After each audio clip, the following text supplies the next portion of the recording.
start off with the Champions League semi-finals, the second leg. Man City versus PSG. The first half was quite even, actually, but the first 20 minutes is the most intense football I've ever seen in quite a long time. Feels like an opening day of a league match, if you know what I mean. I think the commentators point out that the ball hardly went out. And I watched back the repeat. I counted, and it was only once where the handball was overturned. Not only that, it's filled with quality, but I have to say, once after that, players have settled down, everything's in motion. Man City just took control. I mean, that pass from Edison is actually basic, but PSG trying to squeeze in on City, and then Man City trying to make the pitch bigger. A great run by Zinchenko, by the way, and that pass was the difference maker.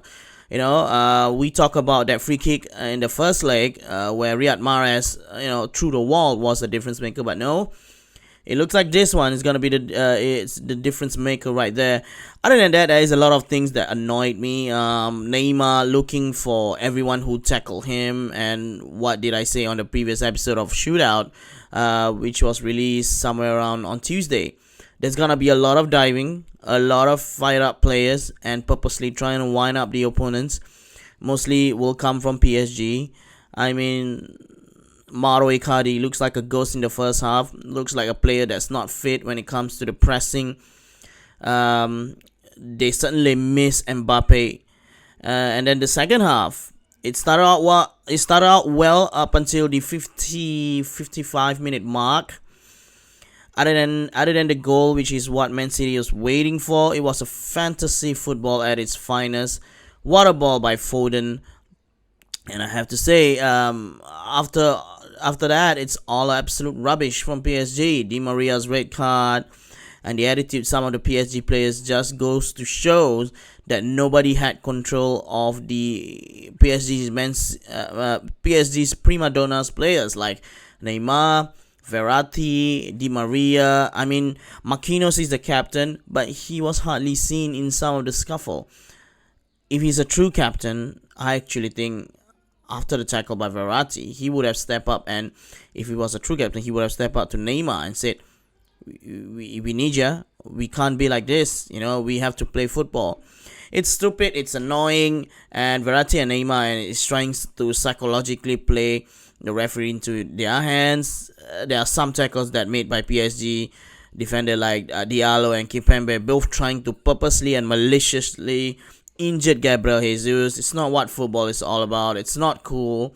And Neymar complaining and whining, trying to do everything on his own. He was rubbish too. 99% faith my ass. I am absolutely disgusted with some of the PSG players' attitude.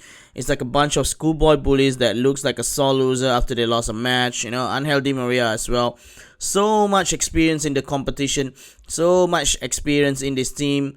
I thought about this when he was playing for Real Madrid and that war against Barcelona in the Clásico many years ago. And in the midst of that, he wasn't even in most of the fights, the arguments. It was all Mourinho, Xavi, Sergio Ramos, Casillas. He wasn't. Di Maria wasn't featured. And it's in one of those fights in the Clásico, going straight to the ref, asking for a card, stuff like that. Like antics to get the refs to send someone off. That happened a lot in the Clásico, especially when Mourinho was there. And like I said, he was seldom in the midst of this. I would like to think that he was a relaxed personality, maybe. But what he did to Fernandinho is stupidity at its finest. Good way to let a team down, by the way. Hats off to that. It does feel like frustration that an opponent is better than you. And the Herrera in the post-match interview saying that PSG was the better team, more shots and more possession. First of all, possession doesn't mean anything if you don't score a goal. Alright? And yes, you have the more of shots, but zero on target. So you might want to read into that.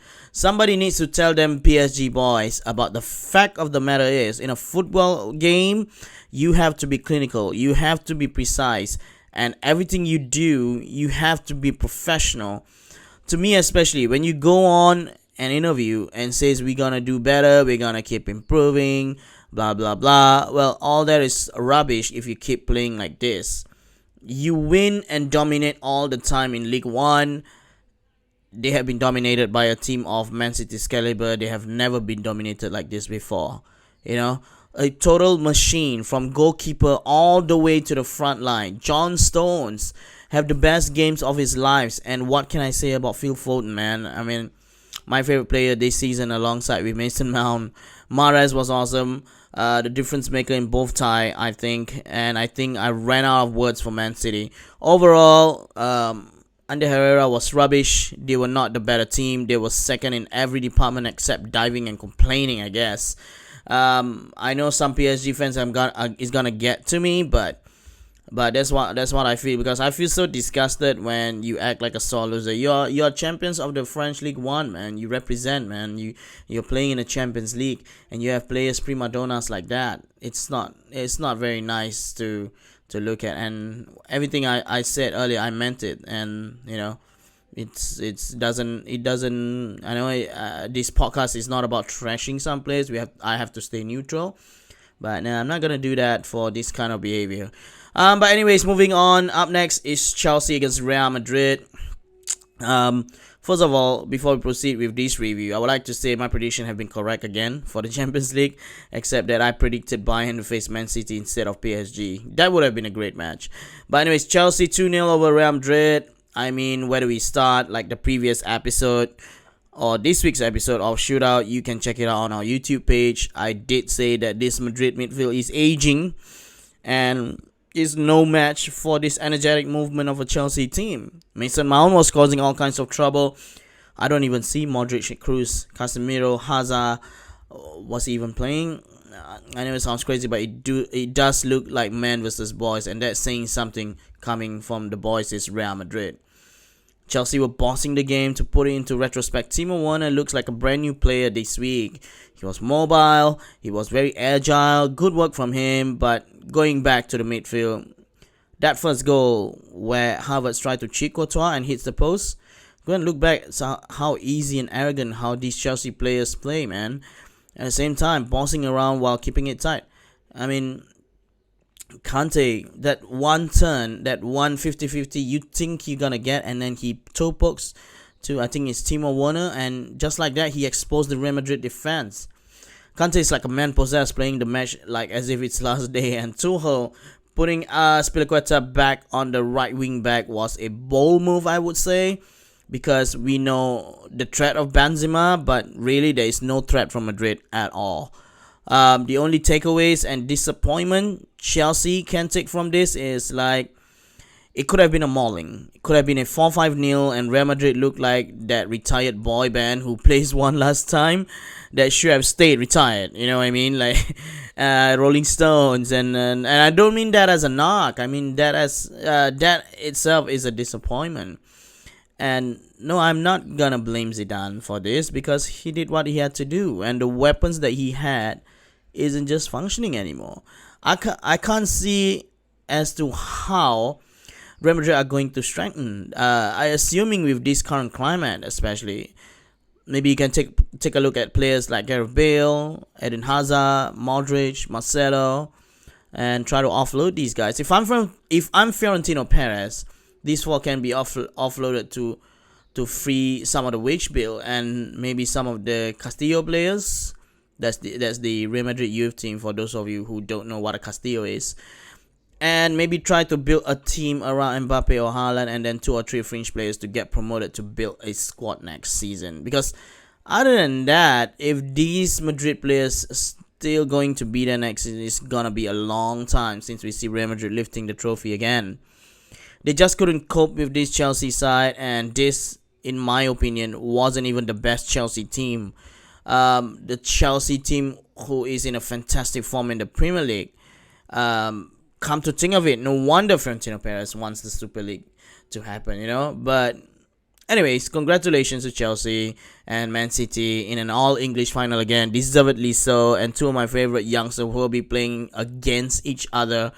It'll be interesting watch, and I will be watching for sure. I can assure you it's going to be close and it's going to be feisty.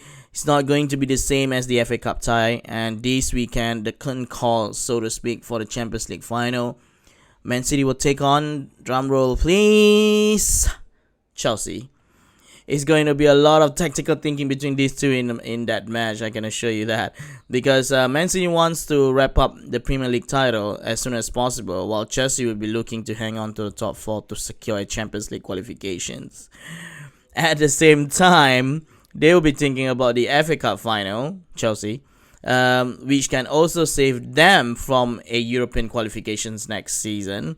This is the year of Chelsea and Man City. Like I mentioned every episode, Chelsea is dark horse from this long season. I listened to some of my reruns the other day. I was saying this in episode 1 when the Champions League group draw was made.